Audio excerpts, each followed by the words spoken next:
Hey folks, welcome back. My name's Dan. Today I'm going to be doing a video response for Stuke's Baseball Cards and Curiosities. He's asking us to showcase some of our hometown heroes. And so I live in the New Orleans area. I'm originally from Houston, Texas, but I've been living in New Orleans since 2014.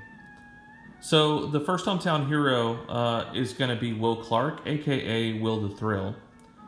Will Clark was one of my favorite players during the 1980s and early 90s. He attended Jesuit High School in my hometown and went to Mississippi State University. Will Clark was a Major League Baseball first baseman from 1986 through 2000. He played for the San Francisco Giants, the Texas Rangers, the Baltimore Orioles, and the St. Louis Cardinals. He accumulated a total of 2,176 hits, 284 home runs, and had a lifetime batting average of .303. Will Clark was a six-time All-Star, a two-time Silver Slugger, and a Gold Glove Award winner.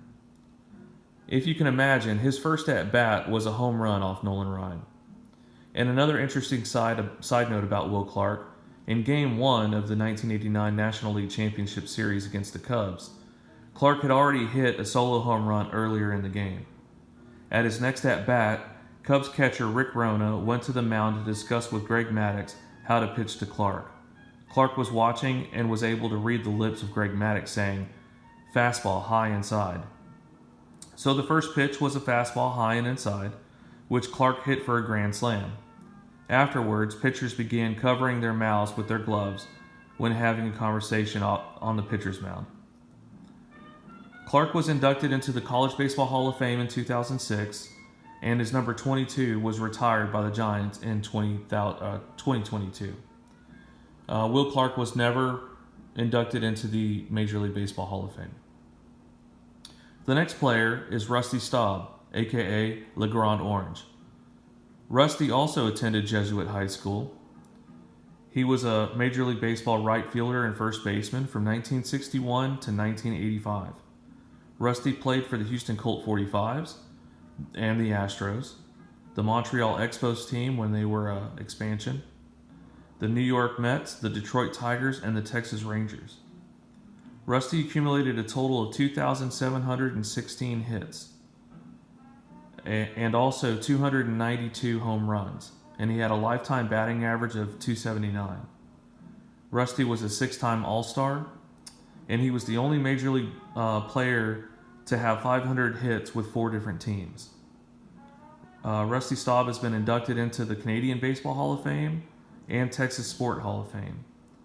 And his high school annually gives the Rusty Staub Award to the leader of the varsity baseball team.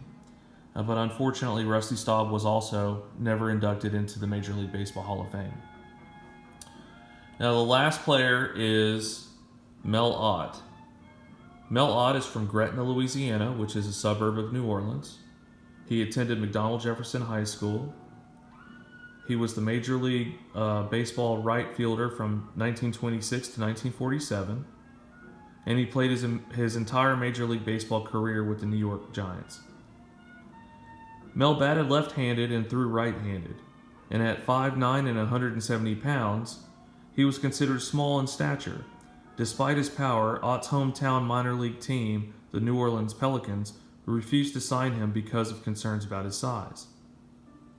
Ott tried out with the New York Giants and impressed manager John McGraw, who predicted Ott would be one of the greatest left-handed hitters the National League has ever seen. He accumulated a total of 2,876 hits, so really just shy of that 3,000 mark. He also accumulated 511 home runs and had a lifetime batting average of .304. Mel was a 12-time All-Star, 6-time National League home run leader, and a World Series champion in 1933. He was the first National League player to surpass 500 career home runs. And from 1931 to 1941, the only players in Major League Baseball to surpass Ott's hitting records were Babe Ruth and Jimmy Fox. Ott became a player-manager for the Giants in 1941. He got injured in 1946 and only made cameo appearances on the field until the 1947 season, where he no longer played in games. He stayed on as manager until Leo DeRocher replaced him midway through the 1948 season. After the 1948 season, Mel Ott became a coach for the Oakland Oaks on the Pacific Coast League. His number 4 was retired by the Giants in 1949, and Ott was elected to the Baseball Hall of Fame in 1951. Then in 1958, Ott was injured in a car accident and died a week later from his injuries in New Orleans, Louisiana. He was interred in Metairie Cemetery. Ott is remembered in his hometown of Gretna, Louisiana, where a park is named in his honor. And since 1959, the National League has awarded the home run champion with the Mel Ott Award. So I appreciate your time today. These are the 3 hometown heroes for New Orleans, Louisiana, and that's Will Clark, Rusty Staub, and Mel Ott. Thank you.